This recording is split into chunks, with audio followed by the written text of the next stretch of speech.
Hello, students, and my dear friends. I'm Dr. Shalini Shukla, and today is 22nd of November 2021, Monday. Inspiration of the day is never bend your head, always hold it high, look the world straight in the eye. In today's discussion, we are going to cover these articles. So let us start with article number 1 given on page number 4.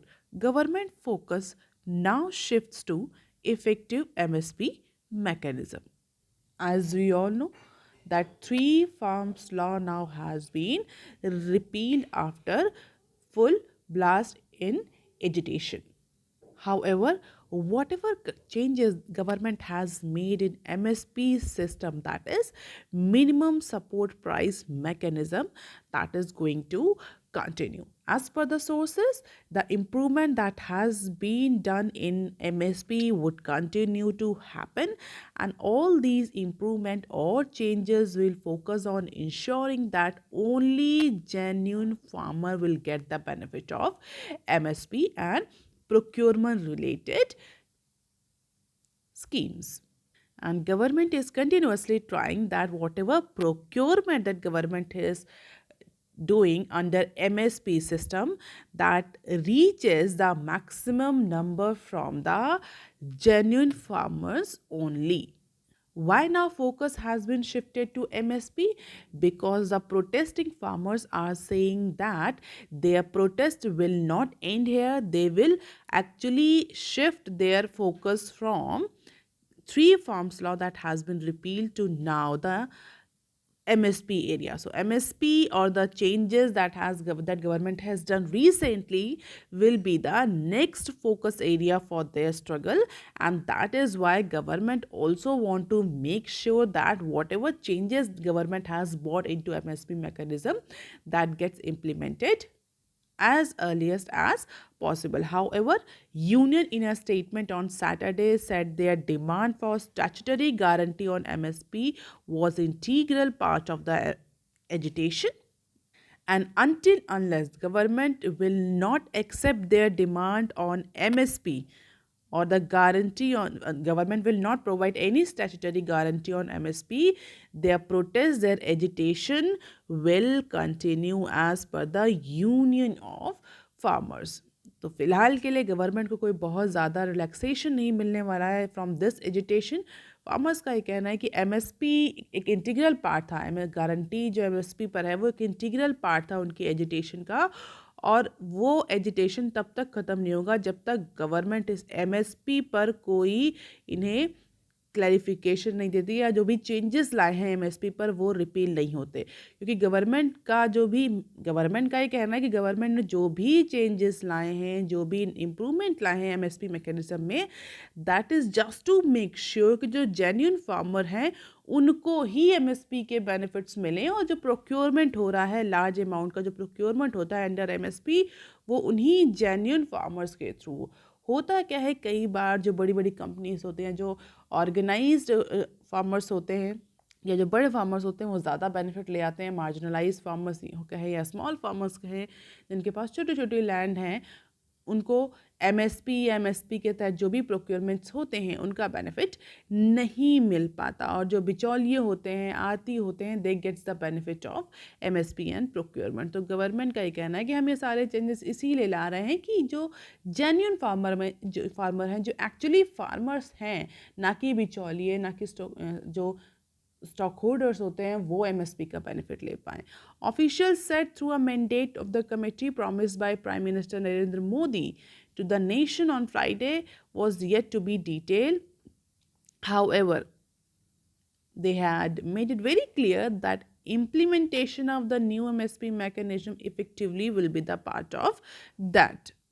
और government के कुछ officials का ये भी कहना है कि all दो जो थ्री फॉर्म्स लॉ हैं ये रिपील हो गए हैं, गवर्नमेंट ने वापस ले लिए हैं, अब जो गवर्नमेंट का फोकस होगा वो होगा कि किस तरीके से रिफॉर्म्स को दूसरे फॉर्म में लाया जाए, next set of reforms through different types of mechanism. क्योंकि एग्रीकल्चर सेक्टर में रिफॉर्म की ज़रूरत है, and that is why government is thinking कि अगर ये तीन जो फार्म लॉ हैं अगर ये इम्प्लीमेंट हो जाते हैं तो कुछ रिफॉर्म्स आते हैं. बट कुछ एजिटेशंस की वजह से और फार्मर के प्रोटेस्ट की वजह से फाइनली गवर्नमेंट को ये 3 जो फार्म्स लॉ थे वो वापस लेने पड़े। लेकिन अब ये जो ऑफिशियल्स हैं, जैसे कि हमारे जो यूनियन एग्रीकल्चर मिनिस्टर हैं, उनका ये कहना है कि पैनल ने इसके अलावा reforms in 3 labour laws, 3 farm laws के अलावा जो भी अदर रिकमेंडेशन दिए थे रिफॉर्म्स के लिए, अब गवर्नमेंट उन रिकमेंडेशंस पर फोकस करेगी। आज आप मुझे कमेंट सेक्शन में लिखकर बताइए कि उस पैनल का नाम क्या था जिस पैनल ने ये 3 फार्मर्स बिल या फार्मर लॉ सजेस्ट किए थे, और उसी की रिकमेंडेशन के बाद से एग्रीकल्चर में रिफॉर्म्स को लेकर कुछ रिकमेंडेशन दी थी, और उसी रिकमेंडेशन के बाद से 3 लॉ एप्लीकेबल हुए थे। तो अब ये गवर्नमेंट का कहना है कि अगर 3 लॉ एप्लीकेबल नहीं हो पाए तो गवर्नमेंट जो है, जो अदर रिकमेंडेशंस थी पैनल की, उस पर फोकस करेगा, और जिसमें MSP delivery mechanism is one of the very very critical area और the set area or the recommended area by the panel for reforms। और सीधा सीधा गवर्नमेंट का फोकस है जो 12th मिनिस्ट्रियल कॉन्फ्रेंस WTO की होने वाली है, जहां इंडिया का फोकस एग्रीकल्चर है बहुत ज़्यादा, स्पेशली जो एग्रीकल्चर में सब्सिडी मिलती है उस पर इंडिया का बहुत ज़्यादा फोकस है। तो गवर्नमेंट का कहना है कि इस 12वीं मिनिस्ट्रियल कॉन्फ्रेंस से पहले पहले इंडिया इस पर्टिकुलर प्रॉब्लम का, एमएसपी डिलीवरी मैकेनिज्म को लेकर के जो भी रिफॉर्म्स हैं उनका परमानेंट सल्यूशन करके ही जाएगी। Why? Because it is one of the very important part of agriculture related subsidy, और जो कि India 12th ministerial conference, WTO की 12th मिनिस्ट्रियल कॉन्फ्रेंस में अपनी रिकमेंडेशन में फूड सिक्योरिटी को लेकर के प्रेजेंट करेगी इस इशू को। तो इंडिया ये चाहती है, गवर्नमेंट चाहती है कि इससे पहले पहले खुद के इश्यूज रिजॉल्व हो जाए, तब ग्लोबल फोरम में फूड सिक्योरिटी और पब्लिक स्टॉक होल्डिंग्स को लेकर ये कोई रिकमेंडेशन दी जाए। अदरवाइज कंट्रीज तो कहेंगे कि आपके यहाँ तो ऑलरेडी एमएसपी को लेकर के प्रॉब्लम चल रही है, आप खुद अपनी प्रोक्योरमेंट रिलेटेड इशूज़ को, स्टॉक होल्डिंग रिलेटेड इशूज़ को सॉल्व नहीं कर पाए, and you are suggesting to the world. तो बहुत सिंपल से गवर्नमेंट की ये कोशिश है कि 12th मिनिस्ट्रियल कॉन्फ्रेंस से पहले ये एमएसपी डिलीवरी मैकेनिज्म से रिलेटेड जो भी इश्यूज़ हैं वो रिजॉल्व, उनका परमानेंट सोल्यूशन ढूंढ लिया जाए, जिससे कि WTO की मिनिस्ट्रियल कॉन्फ्रेंस में इंडिया जो है वो इफेक्टिवली पब्लिक स्टॉक होल्डिंग और फूड सिक्योरिटी को लेकर के अपनी वॉइस को पिच कर पाए। And this is a number of farmers benefited from MSP operation all across the India since financial year 2018। तो मेजर जो हमारे स्टेट्स हैं, Haryana, MP, Punjab, UP and Rajasthan, जिसको कह सकते हैं जहाँ पर agriculture is a primary activity, in state में कितने कितने मिलियंस में फार्मर्स जो हैं वो MSP से बेनिफिट्स हुए किस किस ईयर में, 2018 से लेकर के 2022 तक, and we can easily see the number of farmers are increasing year by year in all these 5 states। Agriculture, primary agriculture based activities होती हैं स्टेट में, और they play a very important role in to the agriculture sector of Indian economy. So definitely we do not need to mug up this data, we can just have the glimpse and we can understand that number of farmers are increasing year by year। And mind it student, this is the data from or procurement data for Rabi season। आपको पता होगा agriculture में 3 season होते हैं। So whatever data this is presented here is from the Rabi marketing season। Now let us look into the article number 2 that is given on page number 4। USTR India visit Trade Policy Forum Indo-Pacific on agenda। तो US के जो trade representative हैं along with her deputy officer is now going to be in India for discussion on number of marketing or business related issues, that is market access, tariff and so on। So it is anticipated, or it is being anticipated that India US Trade Policy Forum को रिकन्विंस करना और जो भी इसमें issues आ रहे हैं उनको revisit करना will be the primary importance for US trade representative. In short we call them USTR। तो मार्केट एक्सेस को लेकर के, टैरिफ को लेकर के इम्पॉर्टेंट डिस्कशन होंगे, जिसके through they will try to convening of the India US trade policy forum, जिसको शॉर्ट फॉर्म में हम TPF बोलते हैं, जो कि 2005 में स्टैब्लिश हुआ था। एंड इफ़ यू रिमेंबर, इसकी जो लास्ट मीटिंग हुई है USTR और इंडिया के ट्रेड रिप्रेजेंटेटिव की, that was conducted in financial year 2017-18। तो 2017 में लास्ट मीटिंग अक्टूबर में हुई थी for this policy forum, but now in 2021 another meeting is going to happen with trade representative, जिसके लिए मिस जो कैथरीन है she is going to be in India on today. तो हम ये कह सकते हैं कि जॉय बाइडन के बाद से, जब से वो रेजिम में आए हैं, पावर में आए हैं, उनके बाद से this is the first meeting that India is going to have in India US trade policy forum. और सीधा सीधा जो फोकस है यूएसए का वो यही होगा कि जो भी टैरिफ रिलेटेड इश्यूज़ हैं जो कि इंडिया और यूएस की ट्रेड पॉलिसी को, ट्रेड रिलेशन को अफेक्ट करते हैं, इरिटेट कर रहे हैं इस समय सबसे ज़्यादा, उन इश्यूज़ को पहले डील किया जाए। And that is what will be the focus of TPF. और इसीलिए टीटीएफ को री इमर्ज हम ये कह सकते हैं दोबारा से किया जा रहा है। और कोशिश यही करी जा रही है कि दोनों ही नेशंस जो हैं, हालांकि बाइडन के अकॉर्डिंग जो दोनों ही नेशंस हैं उनके इंटरेस्ट को ध्यान में रखा जाएगा और इंडो पैसिफिक जो रीजन है उसके भी इश्यूज़ या उनके भी बेनिफिट्स को ध्यान में रखते हुए डिस्कशन किया जाएगा।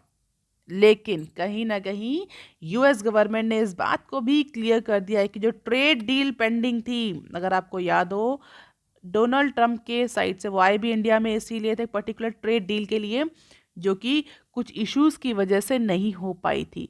हालांकि उस समय इस बात के बहुत ज़्यादा चांसेस लगाए जा रहे थे कि इस बार अगर डोनाल्ड ट्रंप आए तो इट इज़ मोस्ट लाइकली कि वो ट्रेड डील फाइनल हो जाए। लेकिन इंडिया के कुछ रिजर्वेशंस थे जिसकी वजह से वो ट्रेड डील फाइनल नहीं हो पाई। लेकिन इस बार जो हमारी USTR है उनका सीधा सीधा ये कहना है कि इस बार they are not going to sign any trade deal. जो मिनी ट्रेड डील है वो जो आप एंटिसिपेट कर रहे हैं वो तो पॉसिबल नहीं होगी, बट येस इस बार जो मार्केट एक्सेस रिलेटेड इश्यूज हैं इंडिया पैसिफिक रीजन में, उन सारे इश्यूज को, टैरिफ रिलेटेड जो इश्यूज हैं उनको रिजॉल्व करने की कोशिश करी जाएगी। A major break through on any trade related issue between India and US is difficult as of now. This is a statement from the US side. तो बहुत ज़्यादा पॉजिटिव अगर हम एंटिसिपेशन नहीं कर सकते इस अपकमिंग मीटिंग से। अब देख लेते हैं article number 3 that is given on page number 8। Global IPOs gallop above $600 billion mark in a record। तो पिछले साल के कंपैरिजन में इस बार ग्लोबल इनिशियल पब्लिक ऑफरिंग ने अपना रिकॉर्ड तोड़ दिया है। हम इंडिया में भी कई बार डिस्कस कर चुके हैं कि this financial year has been the very very significant financial year in terms of IPO। बहुत सारे जो स्टार्टअप्स थे, चाहे वो जोमेटो हो, चाहे वो नाइका हो, चाहे वो पेटीएम हो, बायजूस हो, number of companies has gone for fundraising exercise through IPO। और ये सिनेरियो सिर्फ इंडिया में ही नहीं है, इवन पैंडेमिक के बाद से ग्लोबल लेवल में बहुत सारी अदर कंट्रीज में भी IPOs ने नंबर ऑफ रिकॉर्ड रजिस्टर्ड किए हैं इन टर्म्स ऑफ वैल्यू और इन टर्म्स ऑफ लिस्टिंग। तो अगर हम उस सारे डेटा को कलेक्ट करें जैसा कि ब्लूम्सबर्ग ने किया है, so as per that data in global initial public offering has smashed their previous year record propelled by black check boom and companies cashing in on high valuation। इस पर्टिकुलर फाइनेंशियल ईयर में startups और बड़ी बड़ी companies जो हैं वो high valuation पे अपने IPO लॉन्च कर रही हैं। If we talk about the numbers, so within 6 weeks to go, about 2,850 businesses and special purpose acquisition companies have raised approximately $600 billion in IPOs। तो हम ये कह सकते हैं कि 3,000 अप्रॉक्सीमेटली 3,000 कंपनीज और स्पेशल पर्पस एक्विजिशन कंपनीज ने इस बार last 6 weeks to go, they have raised approximately $600 billion in IPO, and this is leaving the record for the both deal counts as well as the proceed that world has achieved in 2007। कि उस समय भी IPO जो थे वो बहुत ज़्यादा बढ़े हुए थे 2007 में, फाइनेंशियल 2007, तो उसका रिकॉर्ड भी तोड़ दिया। और इस बार ये नंबर रहा, हम ये कह सकते हैं $600 बिलियन का IPO अप्रॉक्सीमेटली रिकॉर्ड हुआ with in 6 weeks to go as per the data compiled by Bloomberg. और अगर हम ये बोले कि सबसे बड़ा आईपीओ कौन सी कंपनी लाई, so leading the pack in electric truck startup that is Rivian automotive INC, जिसने अप्रॉक्सीमेटली 12 बिलियन डॉलर का आईपीओ लॉन्च किया in New York for this month. So this company has actually lead the or led the list of the remaining companies. Asia's biggest was China Telecom Corporation. और अगर Asia की बात करें, that particular company belongs to America, but if you talk about the Asia, तो Asia में सबसे बड़ा जो आईपीओ आया, that was the और that was by the China's Telecom Corporation. कितने का?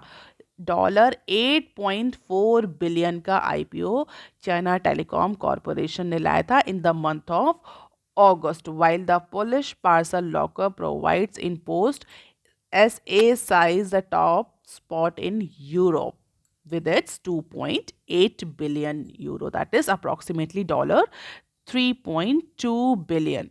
So Rivian Automobile, China Telecom Corporation and Polish parcel locker provider in post largest IPO in USA, in China and in Europe respectively. And these companies took the advantage of record high stock prices as central bank support kept investor flush in with cash. और कहीं ना कहीं जो pandemic के बाद से जो economic recovery हो रही है, that economic recovery has also help the corporates to boost up their earning. क्यों? क्योंकि इस रिकवरी के लिए गवर्नमेंट ने बहुत सारे, अगर देखिए इंडिया में ही नहीं, डिफरेंट गवर्नमेंट्स ने बहुत सारे स्टिमुलस पैकेज भी अनाउंस किए थे. तो आईपीओ के थ्रू भी फंड रेजिंग कर रही हैं कंपनीज. अपार्ट फ्रॉम इट, जो इकोनॉमिक स्टिमुलस मेजर्स गवर्नमेंट ने लिए हैं डिफरेंट डिफरेंट कंट्रीज की गवर्नमेंट ने, उससे भी जो कॉरपोरेट अर्निंग्स है they are getting boost. Still it has not all been smooth sailing as per the few executives. उनका ये कहना है कि जितनी पिक्चर रोजी दिख रही है, क्योंकि this is a survey by Bloomberg, तो उनके कुछ एग्जीक्यूटिव्स के सर्वे भी लिए, तो उनका ये कहना है कि जितनी पिक्चर रोजी दिख रही है that is not that much rosy. This particular process has been IPO fund raising process has not been the smooth selling. Why? Because regulatory scrutiny has cooled the number of processes and in order to ensure the investors right, and that is why this IPO or fundraising through IPO has not been that much easy. Apart from it, China's crackdown on technology companies over the summer sent the shockwave throughout the global market, halting the record rush of Chinese listing in US and casting a shadow over the Hong Kong's IPO market. इसके अलावा अगर global market को देखा जाए तो China से related कुछ internal issues जो थे, यूएस के कुछ इंटरनल इश्यूज थे, जिसकी वजह से बहुत ज़्यादा लिस्टिंग भी इम्पैक्ट हुई है. मतलब ये कहना है एग्जीक्यूटिव्स का जो सर्वे में इन्वॉल्व है कि इससे ज़्यादा लिस्टिंग हो सकती थी, इससे ज़्यादा नंबर हो सकता था, but because of number of issues ये जो आईपीओ का जो नंबर आ रहा है, जो क्वांटम आ रहा है, प्रोसीड्स आ रहे हैं, ये कम रहे जितना एंटिसिपेट किया जा रहा था उससे. And this is the data since financial year 2007 and we can see in minute student this is the global data world wide IPO. India के से आप इसे कंफ्यूज नहीं करेंगे. 2007 से लेकर के पहली बार बोले 2007 का रिकॉर्ड सबसे ज़्यादा था, $420 और बिलियन डॉलर के आईपीओ उस समय रजिस्टर्ड हुए थे, प्रोसीड्स रिसीव हुई थी, और इस बार 600 का नंबर क्रॉस कर चुका है. And this is the losing steam S&P 500 index and IPOX 100 US index. You do not need to see this graph, or we can say you can just ignore because it is not that much important for you right now, but yes you can have this data, or you can see this data. और ये याद रख सकते हैं कि इससे पहले 2007 में वर्ल्ड में सबसे ज़्यादा आईपीओ रजिस्टर्ड हुए थे. And this is the Short news about Saudi stock exchanges. What is the news? Saudi stock exchanges seeks to raise up to $1 billion via initial offering. So Saudi Arabia is keeping the home fire burning for regional public offerings, readying what could be the biggest sale of the shares by stock exchange operators since Euronext NV. तो Saudi Arabia की market में भी IPO की जो है वो भरमार देखी जा रही है और बड़ी एक कंपनी एक बहुत बड़ा आईपीओ $1 बिलियन का आईपीओ लाने की तैयारी में है। कौन सी कंपनी है? Saudi Tadawul group holding that is seeking to raise as much as money from initial public offering that is $1 billion और अप्रॉक्सीमेटली $25.32 पर शेयर के प्राइस लगाने वाली है company as per the recent news. इसके अलावा ADNOC मुल्स logistic service unit IPO, so state oil firms Abu Dhabi national oil company जिसको short form में हम ADNOC भी बोलते हैं, is also weighing an initial public offering of its marine logistic and shipping services arm in the next upcoming year as per the official aware from the matter. So फिलहाल के लिए Abu Dhabi national oil company is also thinking to bring IPO और आगे अभी नहीं, इस साल नहीं, for next 2 years they are also bringing to thinking to bring IPO more specifically for its marine logistic and shipping arms. तो हम देख सकते हैं ऐसे कंट्रीज़ भी आईपीओ ला रही हैं जो कि पहले आईपीओ में बहुत ज़्यादा एक्टिव नहीं थी। यहाँ उस पर्टिकुलर कंट्रीज़ में IPO was not very favourable measure of fund raising. तो इस पर्टिकुलर ईयर में पैंडमिक की वजह से हम कह सकते हैं रिकवरी की वजह से बहुत सारी कंपनीज जो हैं they are now going for listing. अब देख लेते हैं some other news clips. SBI, NPCI, NSE likely promoters of open e-platform for retailers. So top bank stock exchanges as well as the payment and settlement organization all have expressed what they have expressed an interest in government plans to create the digital platform. किस लिए digital platform? To create a digital platform on an open network to enable a wide variety of local retailers to sell their product and services. अभी हमने discuss किया IPO को लेकर के, और अगर आप इंडिया के सिनेरियो की बात करें, अगर हम इंडिया में देखें तो इंडिया में जिस तरह से आईपीओ बड़े हैं, हमने ये भी कई बार डिस्कस किया है कि इन आईपीओ में जो बड़े हैं, जो शेयर्स परचेज और सेल बढ़ रहा है, इसमें रिटेल पार्टिसिपेशन जो है वो बहुत इंपॉर्टेंट पार्ट कॉन्स्टिट्यूट कर रहा है। इस बार इंडिया के स्टॉक मार्केट में एक अनोखा सा, एक डिफरेंट बिजार ऐसा ट्रेंड देखने को मिला कि रिटेल पार्टिसिपेशन जो है वो इंक्रीज हो रहा है सिग्निफिकेंटली। और अगर हमने इस पर भी डिस्कस किया, अगर आपको याद हो, कि जो रेगुलेटरी अथॉरिटीज़ हैं, कैपिटल मार्केट रेगुलेटर्स हैं, they all are actually tightening the norms related to IPO and share and purchase. क्यों? जिससे कि जो रिटेलर्स हैं उनका जो इंटरेस्ट है वो कहीं से भी कॉम्प्रोमाइज़ ना हो। उसी लाइन में रिटेलर्स के पार्टिसिपेशन को इंक्रीज़ करने के लिए RBI ने भी, आपको पता होगा, मेजर लिया था, जहां पर RBI के थ्रू एक रिसेंटली उस PM ने उस स्कीम को लॉन्च किया था। 2 स्कीम साथ में लॉन्च करनी थी, हमने डिस्कस भी किया था, जहाँ पर जो इंडिविजुअल रिटेलर्स हैं, जो स्मॉल रिटेलर्स हैं, they can open their account directly with RBI in order to purchase the G securities, if you remember that particular scheme.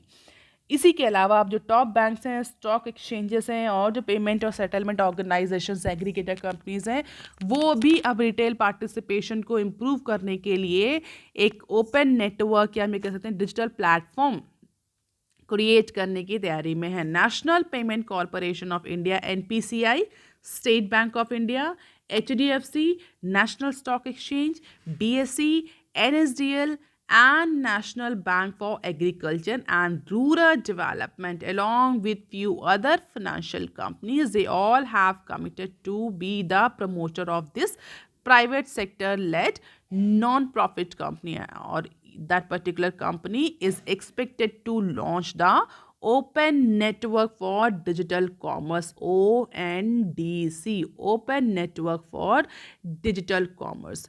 और इस पर्टिकुलर ओएनडीसी के थ्रू जो रिटेल पार्टिसिपेशन है वो इम्प्रूव होगा, क्योंकि जो रिटेलर्स हैं, छोटे छोटे जो इन्वेस्टर्स हैं, they can sell their product as well as their services. ONDC in a network based on open protocol will allow the local commerce across segments such as mobility, grocery, food orders, delivery, hotel booking and travel. तो छोटे छोटे जो business हैं वो अब इस particular platform के through अपने सर्विसेज को, अपने प्रोडक्ट को सेल कर सकेंगे।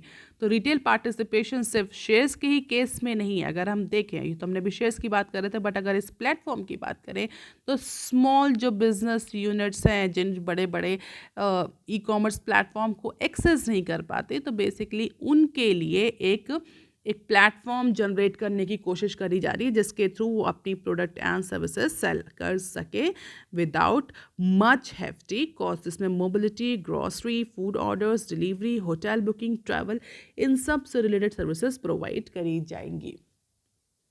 और कहीं ना कहीं ये जो बैंक्स हैं, एनबीएफसी से जो इसमें इन्वॉल्व हो रही हैं, जो इसमें अपना शेयर लगा रही हैं, वो कहीं ना कहीं इससे प्रॉफिट भी अर्न करेंगे। That is why they are putting their hard money into this. अब देख लेते हैं next clip. Consumer firms shares in India Inc profit dropped. So the profitability of the consumer good companies had tailed off owing to rally in commodity prices and lower or slower than the expected recovery in demand after COVID-19 shock last year. तो अगर consumer goods durables की बात करें, consumer goods companies की बात करें, तो सीधा सीधा ये न्यूज़ ये कह रही है कि जो कंज्यूमर फर्म्स हैं उनका जो प्रॉफिट का परसेंटेज है ओवरऑल कंपनी के प्रॉफिट के परसेंटेज से डाउन हुआ है, शेयर डाउन हुआ है। क्यों डाउन हुआ है?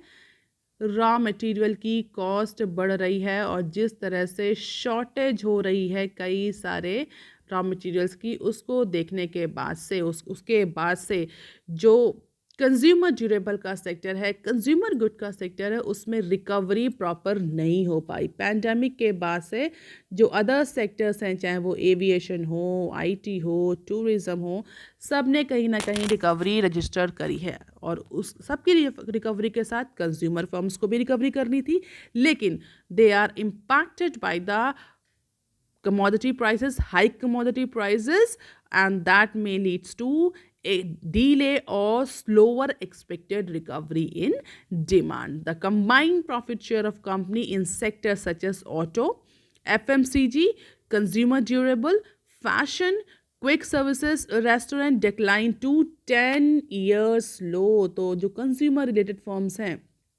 उनका जो प्रॉफिट शेयर है ओवरऑल कंपनीज़ के प्रॉफिट में, लिस्टेड कंपनीज़ के प्रॉफिट में, वो पिछले 10 सालों में सबसे कम रहा है। That is 7.7%। जबकि अगर आप थोड़ा सा अवेयर हो मार्केट से, आपको पता हो कि एफएमसीजी कहा जाता है, एफएमसीजी एवर ग्रीन मार्केट है, जो जिसमें कभी भी रिसेशन नहीं आ सकता।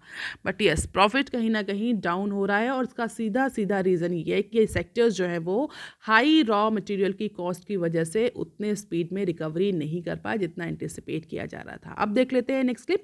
ओला electric scooter deliveries delay up to 1 month. So Ola Electric is moving the delivery for first batch of its electric scooter to between December 15 and end of this particular month. और कहीं ना कहीं ये जो delivery है first batch की और जो सेकेंड बैच की, ये डिले हो रही है फ्रॉम इट्स शेड्यूल। और इसका सीधा सीधा रीज़न है चिप शॉर्टेज। हम सब कई बार डिस्कस कर चुके हैं। तो चिप सेट्स की शॉर्टेज की वजह से, इलेक्ट्रॉनिक पार्ट्स की शॉर्टेज की वजह से ओला की जो इलेक्ट्रिक स्कूटर की डिलीवरी है that is getting delayed. The first batch of deliveries were scheduled for November 30, जो कि अब डिले होकर के December 15 के बाद से हो गया है। और यही हमने अभी पहले वाली न्यूज़ में भी पढ़ा है कि कंज्यूमर फर्म्स का प्रॉफिट डिले हो रहा है, कम हो रहा है, सिग्निफिकेंट जो उनका शेयर है ओवरऑल कंपनीज के प्रॉफिट में वो कम हो रहा है, और because of raw material and shortage. हालांकि रिटेल पार्टिसिपेशन और जो छोटी छोटी कंपनीज हैं उनको इम्प्रूव करने के लिए जो रेगुलेटर्स हैं, they are bringing certain platform. So let us see how the economy will take place in upcoming years. So all these are the references. If you want lecture PDF, you can join my Telegram channel. You can also follow me on other social media platforms. If you have any query and suggestion, you can write on comment section below. Please like, share, and subscribe. Thank you.